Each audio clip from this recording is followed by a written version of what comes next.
All right, this is a project I was working on. I've got these traction mats for off-road vehicle recovery. They work really well. They've saved my life, but they're just taking up too much space inside of the truck bed, which is where I'm doing my truck steading.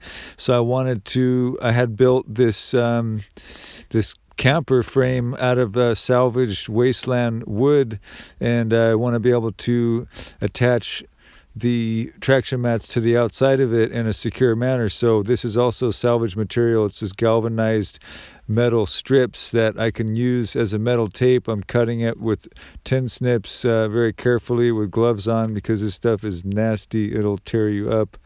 I've been snagged by it. So I'm gonna be careful taking this apart, and then I'm going to take the corners on each side and fold them over so it's just less area that can be snagged on. It gives you more of a rounded edge, at least on the corners, and then the base is going to the flat base is going to be tucked away pretty well with that.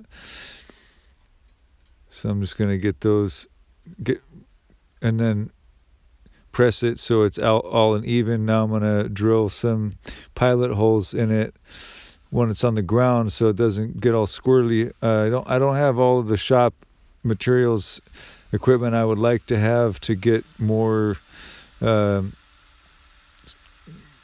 clamps and other forms of this is pretty crude doing this on the ground like this, and I got to be careful, make sure it stays in one place, but getting by so far. Now I'm using Paracord 550 parachute cord, running it through a couple of the for extra security, running it through two and not just one of these wood beams going across, and that's going to hold and support the weight of the traction mats while I screw them in. But first now that I got that paracord kind of mocked up there, I'm going to do the knot to secure it, but I'm also going to do some half hitches and then ultimately use this dental floss to sew the ends together so it really has a hard time working. It's not going to work its way out of the knots even with vibration, so I feel more secure about that. Now I'm screwing this, what I've converted into a form of metal tape.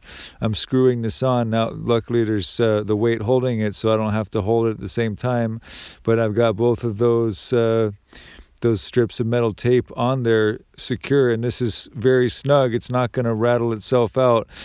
It takes effort to yank it out, but it does move.